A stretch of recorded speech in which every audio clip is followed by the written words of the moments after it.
Hello and welcome to another episode of the Project Purple podcast. I'm Dino Verley, founder and CEO of Project Purple and the host of the podcast.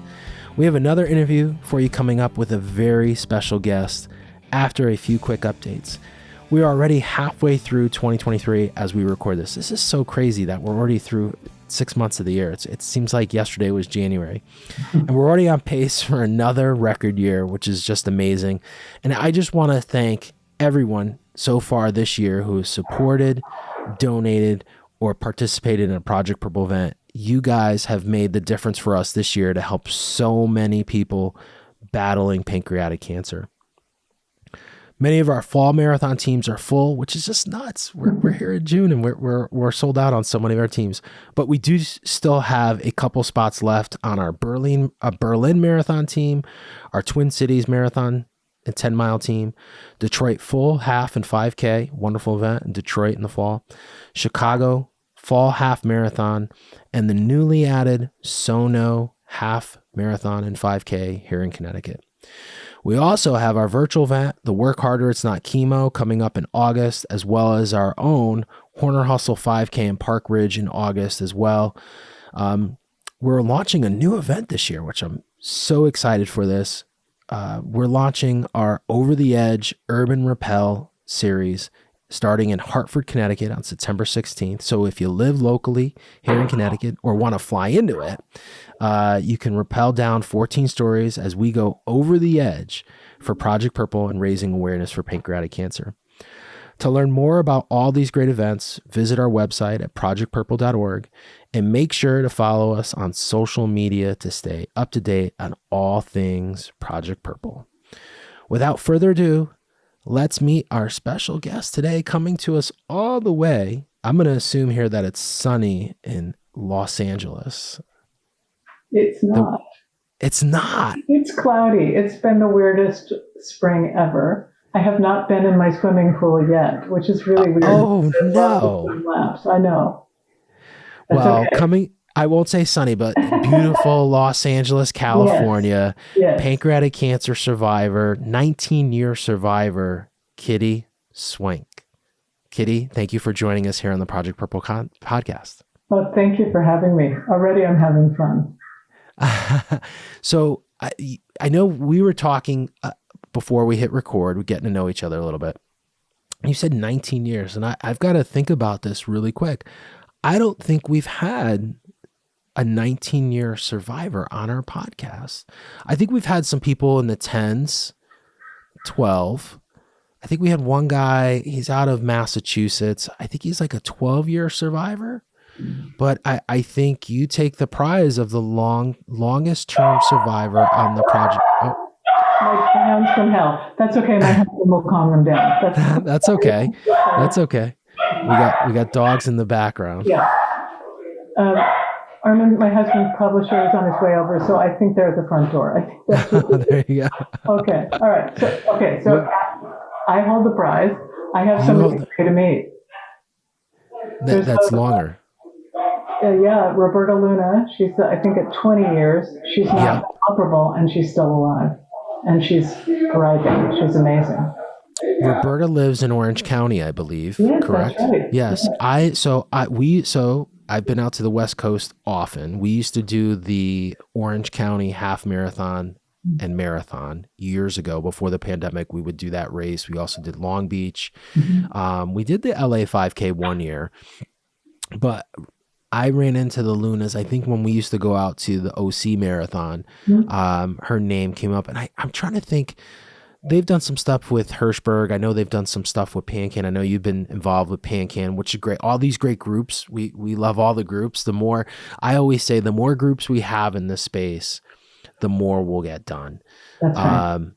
So it's just awesome to have you here, joining us here on the podcast. And before I hand this over to you, I'm just going to preface this. The first segment of our podcast is always the guest opportunity. I know some people may know you already.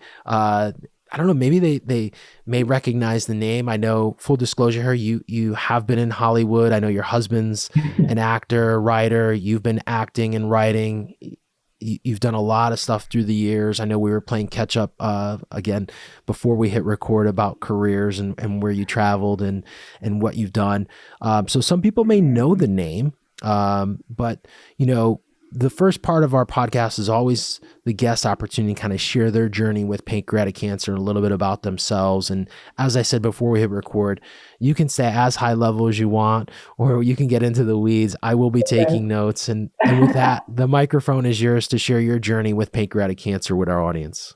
Goodness. So my journey, about 19 and a half years ago, maybe 20 years ago, I started to lose weight. Now, I'm a skinny person to begin with, so I just thought I was under a lot of stress. My father had Alzheimer's, my mother had died, and I was suing to become his guardian because he wouldn't stop driving, so there was that. And then Cecily Adams, who played who was a dear friend of ours and who also played my husband's mother on Star Trek Deep Space Nine, who had never been a smoker, got lung cancer. She had a 2-year-old, and so this posse of women who were good friends of hers formed around her. So I was taking care of Cess, and I knew I had a pilot cut by December. I knew I had a pilot coming up in the spring. I already knew that I had this pilot to shoot. So for those who don't know what that is, it's like the tryout version of a TV series. And I was doing Hamlet. I was playing Gertrude in Hamlet. And so I stopped auditioning. I was just trying to focus on all the other things on my plate. And so in the middle of all of this, I had acid reflux and my back hurt and blah, blah, blah. But I just thought it's stress. And I work out all the time. So, which I think is one of the reasons why I'm still here, is because I was incredibly fit when I got sick, except for the weight loss. I just assumed that it was the stress that was doing it. And one day in February, 19 years ago, I went to visit my friend Cecily in the hospital, and her nanny from when she was a child was there. And she said, "Don't worry about Cecily, you should worry about you." And I came home, and Cecily, who could barely talk at that point, she'd been in the hospital for a really long time, said, "You should listen to her, she's psychic." So I came home and I said, Cecily's childhood nanny. And Armin said, "I think you should listen to her." And so I called the doctor's office. That was on a Thursday, and they said, "We can get you in a couple of weeks." And then the next morning they said, "We've had a cancellation. Can you come in right now?" And I drove in, and my internist, who's still my internist, Alice Cruz, said, "It's a lot of stress. You probably just have acid reflux, and you've probably injured yourself, as you were prone to do because you're a dumb jock. And let's just take some blood tests." Over the weekend, we went to I was really not feeling good by that point. Over the weekend, we went to see a play, and then we went out with our friends afterwards. And I went into the bathroom, and my urine turned brown. And I really wasn't feeling good. And on Monday, we went to the memorial service for our friend's son. And while I was there, my doctor had called and said, "Your kidneys and your liver are shutting down. You need to go to the hospital. You need to go to Cedars-Sinai right now." But by the time we got home, she wasn't in the office, and the doctor on call didn't seem to get the message. And about an hour after that, Dr. Cruz called and said, "You've got to go right now, right now, right now." And then I said, "Can't I go to a closer hospital?" And she said, "No. Mo Fallis, who was my surgeon when I had breast cancer, which I had done 10 years before, expects you. The people in emergency expect you." So about 10:30, 11 o'clock at night, we showed up at the emergency room. And while we waited, I turned yellow. Yeah, I turned yellow. I had jaundice. So you went from back pain, acid reflux, to brown pee, to yellow within the acid reflux and back pain were happening, but the brown urine and yellow happened within a couple days. Yes. So I'm really lucky that I had gotten in to see that doctor, because I very well could have just died. But Here I am. I am arguably the luckiest woman in America. So about 5:30, 6 o'clock in the morning, my surgeon, Moses Fallis, came into where we were, the little cubicle we were in the emergency room, and he said, we've been friends for a long time, but we're not friends right now. I'm your doctor, and you're my patient, and we're going to take care of you.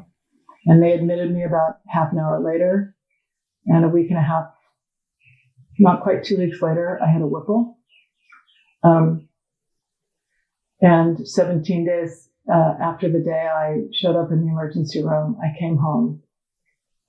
And at that time, I held the land speed record for starting chemo. After a Whipple, in 2 weeks, I started the Whipple. Now, I'm going to tell you a story. My friend said, and I met with the oncologist who would become my oncologist while I was there. A really lovely man who's retired recently named Robert Decker, who said to us, "You are not a statistic. Don't read the statistics. There's a chance of survival, and I don't want you to read the statistics. Let's do this." And then a lot of my friends said, "You have to go see this really, really famous guy who shall remain nameless," because he was a really famous guy in pancreatic cancer, and in fact treated my friend Charlotte Ray when she was diagnosed. And he said, "Well, where did you have your Whipple?" And I told him, "And who were you? What oncologist did you meet with?" And I told him. He said, "Well, you're going to die." And I looked at my husband and I said, "We're leaving now." And as bad as getting up and down was, I got up and I hobbled out of the room, and my husband followed me, and we never went back. And we stuck with Bob Decker. And here I am 19 years later, a survivor. And I have spent that time since trying to help other people, because I feel like if I can give people hope, I've already upped their chances of being cured.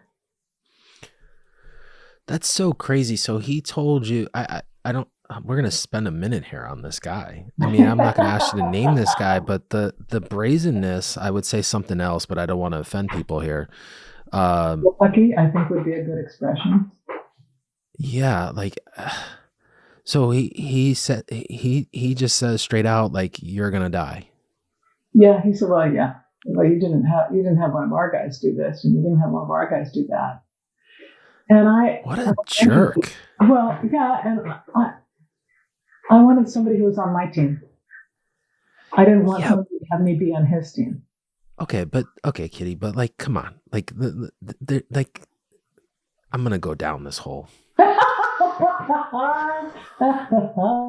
Like, okay, so it's like, you're in the business of pancreatic cancer, I assume, or like, regardless, who gives, like, you're an oncologist, like, people die from cancer, and you don't have the compassion to say, like, okay, like, all right, like, yeah, that guy's a good guy, but, maybe we could do this, and maybe, point out the advantages of being here at my center versus, there, like, but to say it like that, like, who the hell, like, these guys are nuts.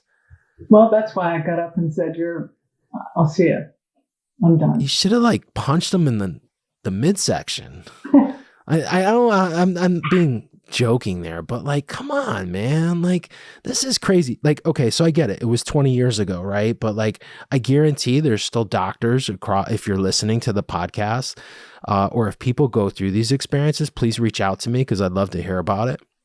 And we'd love to create a list on these guys. That's a joke, but it's not a joke. Like, I've been, like, so, like, what we went through is not something similar. And this is not about me here. But, like, when my dad was in his final stages, like, a doctor, there was, he knew, but, like, there was a doctor that asked my dad, like, where he wanted to die, and, like, set my mom off. And I just don't think you do those kinds of things. Like, that's just like, and you don't say to someone, like, something to what you went through. Like, you just don't do that. I will say that Charlotte lived a long, long time, which was amazing, because she was in her 80s when she was diagnosed, and lived to be 94, and oddly died of a different kind of cancer. So he's clearly medically a good physician. I think he's retired. since then. Yeah, but you can't, like, I don't care, but you still can't treat people like that. Yeah, it was inappropriate, and but oddly, what it did for me is it made me resolve to fight even harder, and I did. And I did. Oh, Whenever I wasn't neutropenic, I was at the gym. yeah. The first day home, my husband held on to the dogs, and my friend Julie had flown down from Portland, and the two of them held on to the dogs, and I walked around the block, and within a week, I was walking a couple of miles. So, Wow. Yeah. So you mentioned something, and I want to just back up a little bit here. You said you had breast cancer 10 years prior. Mm-hmm. So from a health perspective, I know you said there was a lot of stress, the acid reflux, the black back pain. Was there anything else other than the breast cancer previous that was like a concern, in air quotes here, or anything that? When I was diagnosed with breast cancer, and I had the world's easiest, I had stage 1, blah, blah, it was surgery. That was it. Yeah. When I was diagnosed with breast cancer, my parents, who were very, there was kind of a Yankee streak in them. And so they were, even though I grew up in Portland, Oregon, as did they.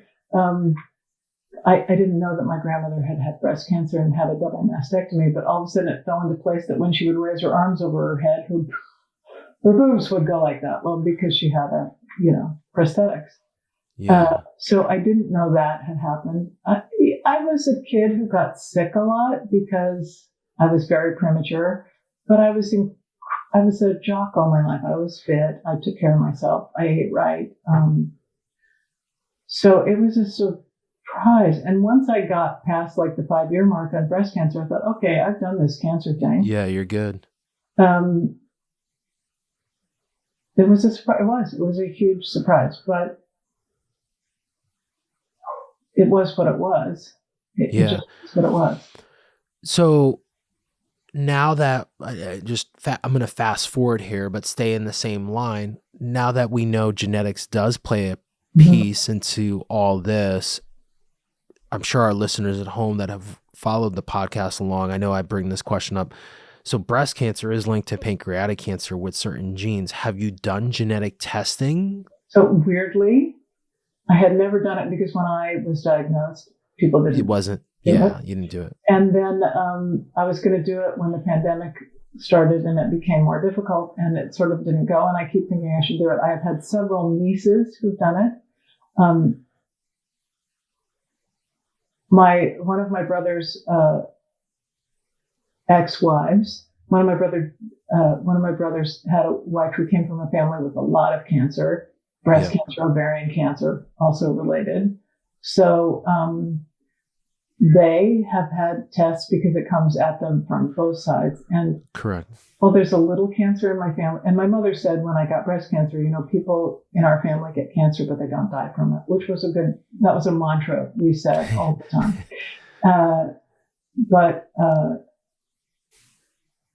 two of my brother Don's daughters are from a mother whose family did die from it often. So they have tested and do not have genetic predisposition, which is amazing. Which is good. Yeah. Now we know also though that it does skip. So sometimes even though you have, like, your brother may not have it, but knowing that you have the grandmother who had breast cancer, and she was also diabetic, by the way, which is yeah. So there's nothing going back. There was nothing like no large cancer history, lifestyle. You were a runner, you even said you were active. So this had to come out of like literally left field. Right. I know you did say something too, like you got through treatment from the Whipple 17 days. So really from that first, which is amazing thinking back, 20 years ago, Kitty, because, people even today, it may take them 3 months, from when they first onset of symptoms to when they actually, get diagnosed and then get into surgery, but so from where you were in, meeting with that surgeon to 2 weeks later having that Whipple, then, coming home, from that ER visit, I think you said 17 days. And then you said 2 weeks later, then you started chemo. So this thing moved pretty fastly.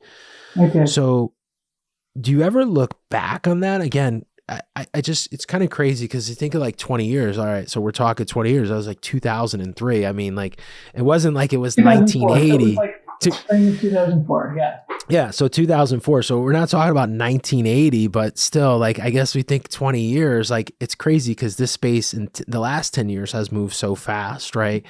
So that's pretty impressive though. It was, but so I was younger than a lot of people diagnosed with this cancer. 49 at the time.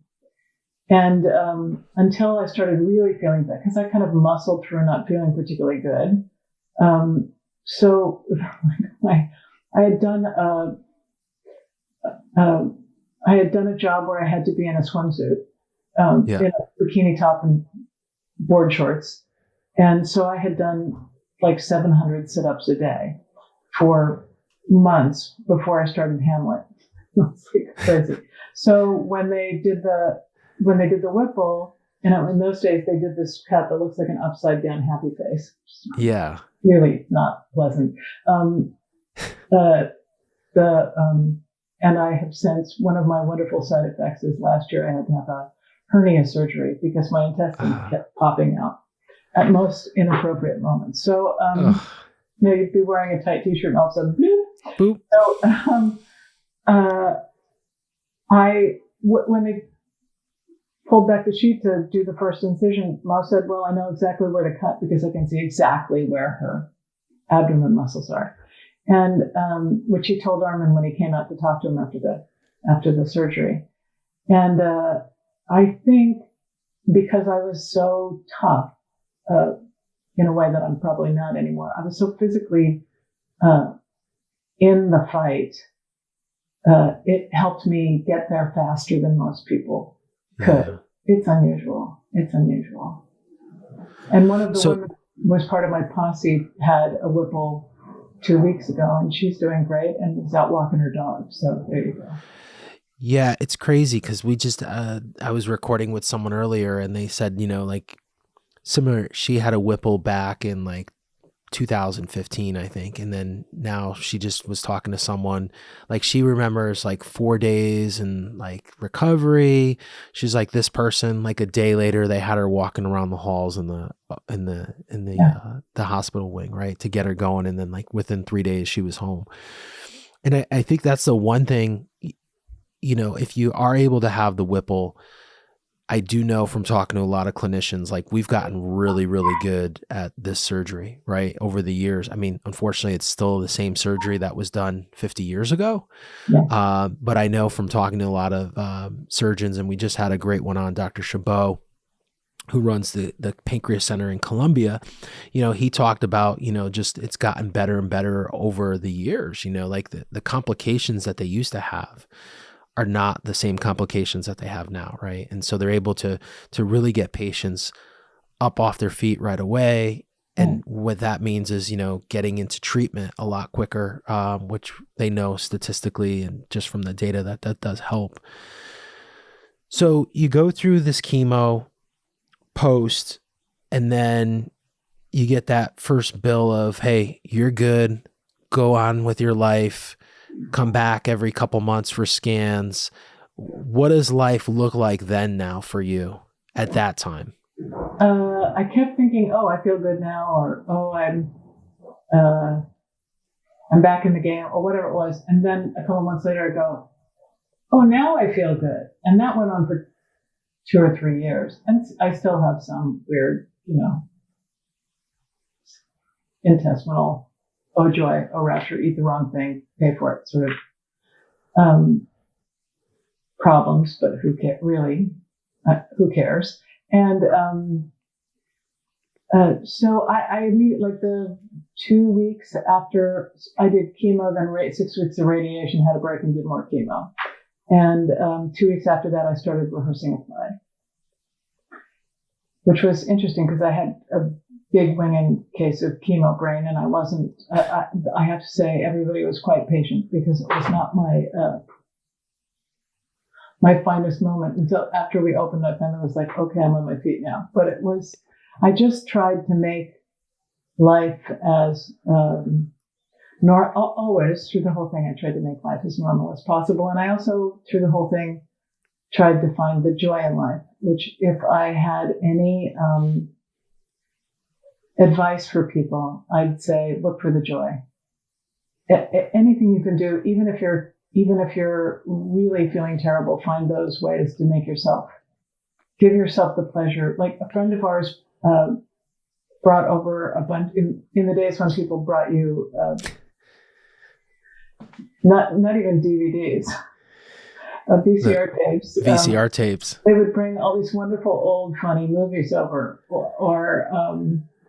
and I would try and watch as much funny stuff as possible. Then I would try and spend as much time with friends as possible. I would try and help people as much as possible. And then about 4 months after I finished treatment, maybe 3 months after I finished treatment, I started having horrible nightmares of somebody gutting me like a fish, which is essentially what happened. And aside from all the Western medicine I was doing, I was also working with a guy who did Shinshin Jitsu, which is Japanese acupressure. Helped with the symptoms a lot, of the symptoms of the chemo, not the symptoms of the disease so much. And he said to me, your intellect knows that what they did to you was necessary and important, but your subconscious does not know that. So we did a lot of work on that, and he started me doing sort of a nightly, which I still do to this day, where I thanked all my missing body parts. Because something's still in there working for that half of pancreas that's missing, and that gallbladder that's missing, and the 28 lymph nodes that are missing, and the half of my stomach, and the 2 feet of my intestines. So every night I say, thank you, stomach, thank you, pancreas, thank you, gallbladder, thank you, intestines, thank you, liver, because I had some liver issues from the chemo, which bounced back, thankfully. Thank you, intestines. Instead of saying a Hail Mary, I thank my body parts now. And somehow that gives me peace. It gives me peace that these things took care of me as long as they could, and when they had to leave, the rest of my body took over. Yeah. So was this something that you were practicing before, like meditation wise, like before you got sick, or this was like post someone introduced? I'd love to hear how you got involved in this. I did meditate off and on, and I do meditate seriously now, but, and I do occasionally say a Hail Mary, but that said, a friend of ours, who was a television writer, had bought for Cecily, before she was my friend who died of lung cancer. She died while I was on the operating table, by the way. Armin said the first thing I said when I woke up was, have Cecily, and he lied to me because he didn't want me to hear it. And he doesn't lie. Well, he certainly doesn't lie to me. So there you go. And Jamie said, I bought these things for Cecily and she didn't use them, and my back was so bad, and I was going to have a back surgery. And I went to him, and he made it possible for me to not have back surgery, and you just use them. And I started going, and now I have a lot of other friends actually who go to him. I haven't been to him for quite a while, but so that's how I got to meet Joseph Hurt, spelled with an I, not a U. And Shinshin Jitsu was really helpful to my life in terms of dealing with the chemo symptoms and just keeping my brain from spinning out of control all the time, which is really helpful. I'm one of those people whose brain spins out of control. Like I start the what ifs. That's why I meditate every day, and I find it really helpful. Well, I think you have, an excuse. You had a lot going on. Like pancreatic.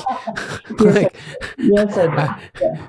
Kitty, I think with, battling, the worst cancer in itself, not to mention, a high demanding job, that you're in and everything else. I mean, that's some serious business. So, thank you for sharing that though. And we often share these things here on the podcast because I've always said, and I think I mentioned this before we hit record, like if this helps someone listening, I think like far too often, we rely on our system here in the United States, and that's not a bad thing. We have some amazing doctors, but I don't think, I mean, I think some centers are starting to get it. They realize that, patients are looking for alternatives and these other things. And sometimes they just can't, they can't do it all, right? Like you're as good as your dry cleaner is, they probably don't have anything, related to, certain things, like fashion, right? Like if you're looking for, you got to go somewhere else, right? Or they figure that out, right? Like to have like some sort of referral program, or like I have, I have this affinity for purple clothes, right? So whenever I see purple clothes, yeah, exactly. Right. I've been in this. But like my dry cleaner, I go to my dry cleaner for my clothes, but they don't offer purple clothes. Right. But if they were maybe smart, it's kind of a poor analogy, but I guess what I'm trying to say here is, I commend people for doing this, going outside the box, because I think far too often we rely and look at our doctors here in the United States as the end all be all. And that's not. They're very, and I guess I go back to that, they're in that lane, they stay in that lane and that's all they know. But, also I think this is an important piece too. And I know you've mentioned a little bit about this, is just like the after. I think we're so busy with, okay, getting rid of the cancer, get rid of the cancer, do that at any cost. But there's like this other piece of it, like, okay, you have no cancer now, but like, what does your body look like? What does it feel like? What's left over, not necessarily from the cancer, but the treatments that now you have to figure out on your own, like how to deal with it. Right. Like most, I've never heard from a medical oncologist, like other than maybe like Creon, because that's like a prescribed medication, but right. Like how to get rid of neuropathy, or how to stimulate your appetite again, or, how, like, I know they probably hand people a book, but like how many people are going to read through the book of like nutrition, if you now become diabetic because you have a Whipple, right? Like all these things, and you mentioned too, like, oh, well, you had the surgery, but now you need to have a hernia surgery because like these things are popping out. Like probably wasn't explained to you beforehand, right? Before you're doing the Whipple, right? I mean, it probably was maybe mentioned, but like, you're not thinking of that. No, I remember when the hernia revealed itself, that's the only way I can think of to say, when it kept popping out, I went online and it went, oh yeah, 25% of the people who've had major abdominal surgery end up with a hernia. Yeah. So there it was. Appetite. I've shrunk, but I was 5'10" when I had my surgery, and by the bottom I weighed 90 pounds. Oh.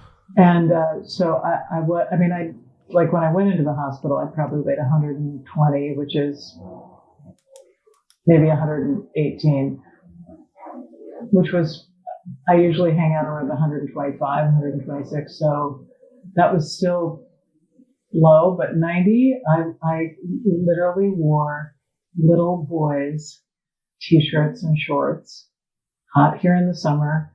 And there weren't any adult clothes that fit me. I couldn't buy them. So, it was hard. And the anti-nausea drugs didn't help. And I'm probably going to say something that's way out of line, but pot. Marijuana got my weight back on. It was what did it. I love it. Yeah, it did it. I grew up in the counterculture. I went to University of Oregon in 1972, and I smoked my share of pot in those days, but I hadn't smoked pot in decades. Yeah. And a friend of mine showed up before there were vaporizers, and she said, "You don't want to smoke, but I have this giant," and it was like a giant ice cooling machine. It was the size of the nuclear football. It was ridiculous. And my husband, who never had smoked pot, was getting high alongside me because he was having to hold the whole thing together. Yeah. But I started to eat again. Yeah. I started to eat again, and anything that will get your weight back on is helpful. It's really helpful. And when I couldn't really eat any fatty food, so that was hard to gain weight when you can't eat fatty food. Yeah. It's hard because I would just get horrible diarrhea. I'm sorry, there's nothing else to say, but I would just, whatever I put in came out. So pot did it. That's what did it for me. I love it. I love it. Because, you know, again, these are the things that we love sharing and not, I mean, pot, we've had people talk about pot a lot. And, you know, I think, again, anything that can help in this journey, and we've heard it from what you just mentioned, from the nutrition piece of actually gaining weight, to even the pain management. You know, I remember we've had people on that now, I mean, clearly pot's evolved in the last 20 years and now you've got all these edibles and everything. And, you know, we've had a lot of people talk about, you know, taking the gummy bears at night just to get them through the night, you know, whether it was before surgery or post surgery, just to deal with, you know, people don't necessarily like taking pills these days because of the addictive, you know, properties to some of the narcotics. But then also those narcotics tend to have kind of that backing up, right? Like they back a lot of people up. So, you know, it's not a win-win. Whereas like taking a half a gummy bear at night, like mellows you out and puts you in a pretty good space. And, you know, it doesn't do a lot of harm. It does more good than harm, you know, in this case. So it's awesome.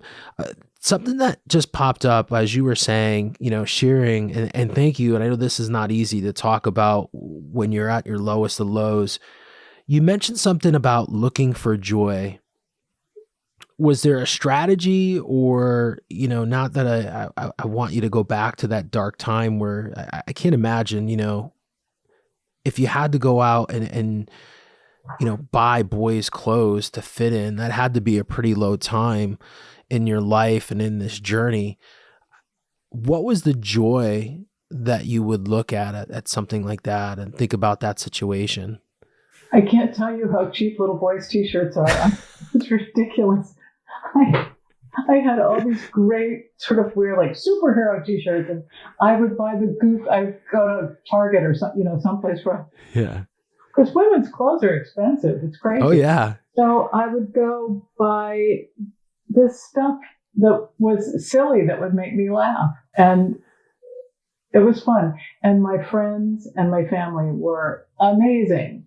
They were around me, keeping me laughing all the time. It was extraordinary. My godchildren would come over and visit. I had friends who would fly down from Oregon, and my brothers, and everybody was so helpful. I'm so blessed by how kind people were. And people would show up with food, and it was one of the reasons why I am so involved with PanCan, and I'm so glad to be here for Project Purple, is that not everybody has the gift that I had this community around me. Melissa Busfield, who was the president of Screen Actors Guild at the time I was diagnosed, let the membership know I was sick. So everybody, because I had been a vice president of the union, everybody was really nice. I was so lucky to be part of an embracing community. Just really wonderful. Yeah. I've got a lot of loaded questions. This is one of them. So what I mean by loaded there's no right or wrong. I mean, I think they're thought provoking, right? But there's no right or wrong. We often get the question from, and this is how the question goes. Some random stranger will call in and say, "Hey, my cousin, my neighbor, someone close to them just got diagnosed. What's the best thing I can do for them?" And I turn that question on to you here, Kitty, to say, during that time, you just mentioned family and friends, and it may not be one thing, but what are some of the things that you look back, and you don't have to give out names because we don't want to put anyone on the spot, but maybe there's advice that you could give someone listening that maybe has a loved one, someone close to them that's just been diagnosed, that really meant the world to you. something they did during that time that was really just something that just you remember now looking back, or something that someone can do for someone that they know is going through that fight right now? Now, people certainly acknowledge that I was sick, but what I love the best is a lot of my friends just didn't acknowledge it. I mean, they acknowledged it. They'd say, how you doing, blah, blah, blah. But they treated me like they always treated me. I didn't get kid glove treatment. If I said something wrong, they were honest with me. And we hung out like we were just hanging out. And that normalizes things. And I think that's really helpful. And the other thing that I will never forget is we have a dear friend, and I will mention his name because it was extraordinary. His name is Larry Pressman. He's a wonderful actor. And Larry had a wife, Lana, who was also a friend of ours, who had MS for a long time. And everybody else took care of Kitty, and Larry took it upon himself to take care of Armin.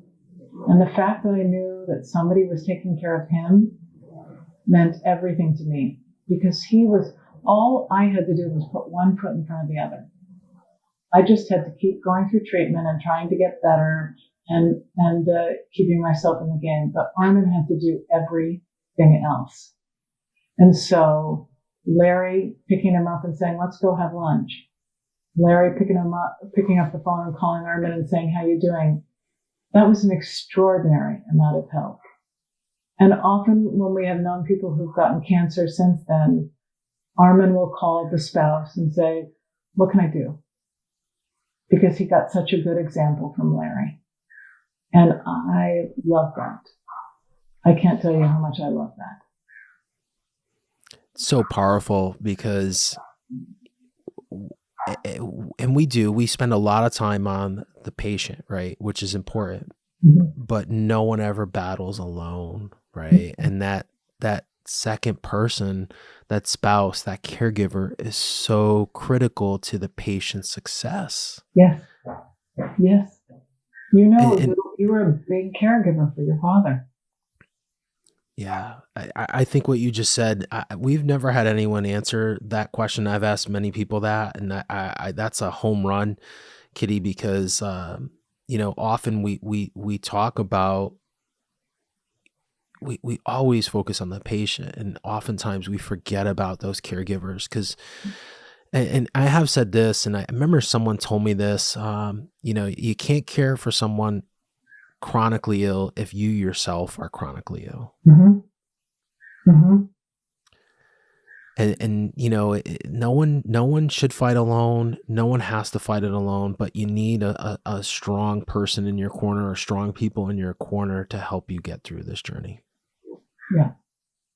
So powerful. My next question here, and hopefully this has come up before, or maybe it hasn't. 19 years as a survivor.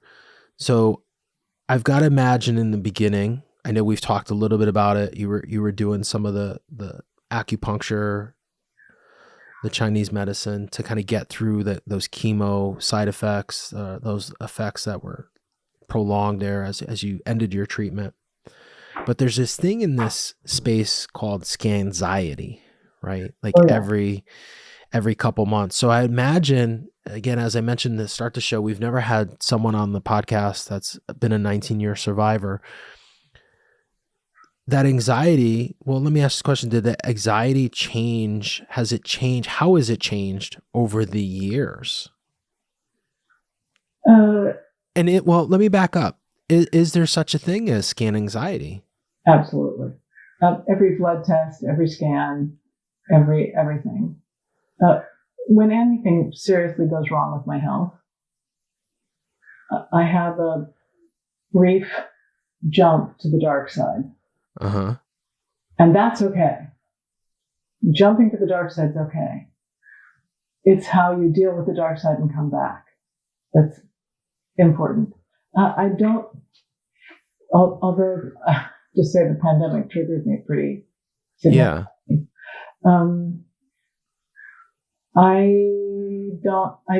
It's not this, I don't live in fear all the time anymore, but there was a long time where somewhere subliminally in the back of my, reptile brain was, this fear that I was going to have cancer again, that I was going to die of cancer, that I was, I may very well, but not right now. And here was so I had breast cancer at 39, I had pancreatic cancer at 49. The year that I was about to turn 59, and through that year until I hit my 60th birthday, I was constantly trying to push it away. And then one day I just embraced it. And then when I had my 60th birthday, I wasn't celebrating my 60th birthday so much as I was celebrating I made it through a decade without getting cancer again. Cancer. Yay! And I know that when I get to my 69th birthday, I'll probably do the same thing till my 70th birthday. There you go. That's it. But I try. It's really about, okay, I'm getting afraid. Breathe. Let it go. Give yourself joy. Do the things you need to do. Because even if I was sick again, all of those same things would apply. Find the joy in life. Find the beauty in life. Help others.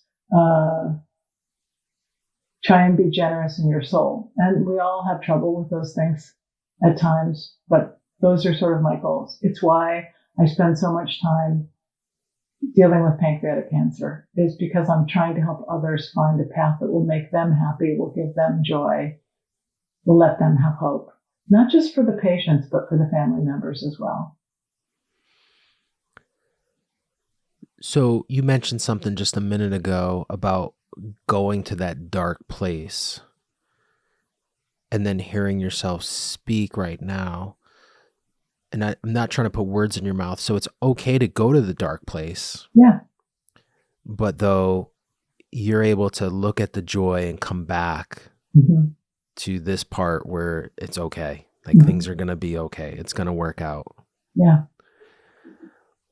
Where does that, do you think, I guess my question is, do you ever look back at like the experiences that you've experienced? Like you mentioned during the time before you got diagnosed, and naturally you had this breast cancer diagnosis 10 years ago. But it sounds like you've had a lot of experience with cancer, not pancreatic cancer, but with cancer, with friends and other things. And you mentioned Cecily had lung cancer, who was a very near friend for you. Do you ever look back at those experiences as kind of learnings for you? And hindsight's always 20/20, so it's easy, I think. I don't think I ever looked at it that way, but yes, I think they were learning. I've also discovered that there's something I fear way more than cancer and way more than death. And that was that my father had Alzheimer's, and I watched what that did to him. So in the grand scheme, and I am afraid of that. I'm afraid of that. His father had it. He had it. It's not pretty. It's not because he would have flashes of knowing exactly who he had been and who he was now. And the horror on his face was terrible. So I think having dealt with, everybody, you don't get out of this place alive. You just don't. That's not how it works. So,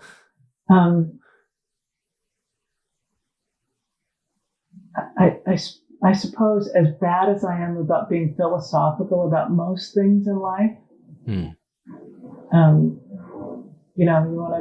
want to trigger me, talk about politics. You want to, and whatever side of the spectrum you're on, I try and be, but it triggers. So, we could talk about politics. I think we've talked about politics here once or twice. Yeah. Okay. But that, or, sometimes work things will make you insane, or the way people have been driving for the last year is making me, I'm on the freeway and I get road rage, because I was like, really? Last week two freeways were coming together and a guy went up with two wheels on the embankment and came around me at like 85 miles an hour. so that he could be right in front of me. That's all the further he got. Yeah, So that triggers me, but I try really hard not to have cancer. If it does trigger me, it does. It's such a overused word right now, but if I do have that horrible reptile brain moment, I'm able somehow to let it go. I don't know why, but I am able to let it go. And I wasn't trying to trigger you. I think, I didn't think you were. No, I'm triggering myself. Yeah. But you just said something in Alzheimer's is that like ALS, Lou Gehrig's, Yes. And then I throw pancreatic cancer in there to some degree, because it's kind of like and this maybe brings us back to like this conversation of like the survivorship, right? And like I think certain doctors, like that doctor said, like, hey, you're gonna die, or you're choosing the wrong person, right? So what do you mean? Like my fate's already written for me? Right. And with Alzheimer's and ALS, like you have that, what you know, right? And so that's where I think my point in asking that question was, sometimes as the host, I take these notes and I look at certain things that have happened in someone's life and then how they react to certain situations. It's just kind of interesting, how people have certain perspectives or the pathways that people get to, that end journey because of their experiences prior, not realizing that those experiences led them down that path, if that makes sense. And that's why it's just kind of interesting where you've had this experience with cancer. And I don't know, maybe if you didn't have breast cancer and didn't have your close friend, succumb to cancer, would you have gone down those journeys or have that outlook potentially of how you've dealt and how you've battled and how you've survived this thing for 19 years? Little food for thought. I don't know. I mean, I think it is food for thought. I think I managed to dribble down my chin. I'm so sorry. It's all right. We're keeping it real. Yes, we are. I think everybody's life is like this. It's cumulative. And for whatever reason, this was my path. Yeah. And I think you can make choices about whether you go this way or go that way, but some things are just in your path and you can't make choices about those. I love it. So powerful. Kitty, thank you for allowing us to share your journey. Thank you for all you do for the pancreatic cancer community as a whole.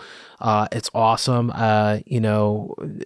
The more that we share stories like yours, as we've said a couple times, and as I've said, people go into those visits and, I think far too often they hear the other side, but they've got to hear stories like yours. 19 years, 12%. That's the team we want to be on. That's what people should believe in. And that's, there's no clinician out there that can tell someone they're not part of that group.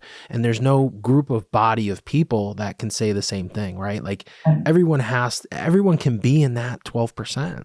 Yeah. Yeah. Last thing here for our audience listening and watching. I know you're on social. I think you're on Instagram. Where's the best place for people to connect with you? So Facebook is Kitty Swink, KITTYSWINK. At Kitty Swink is my Instagram, and at Kit Swink is my Twitter. Reference Purple, Project Purple, so I know where you're coming at me from, because there's a lot, and I am happy to help. Awesome. Thank you for being on the Project Purple podcast, Kitty. Thank you for having me. What a pleasure. Thank you for listening to another episode of the Project Purple podcast. If you liked today's episode, please share this episode and make sure to follow the Project Purple podcast wherever you listen to podcasts. That is a wrap of another episode of the Project Purple podcast. Thanks for listening. Until next time, please be safe.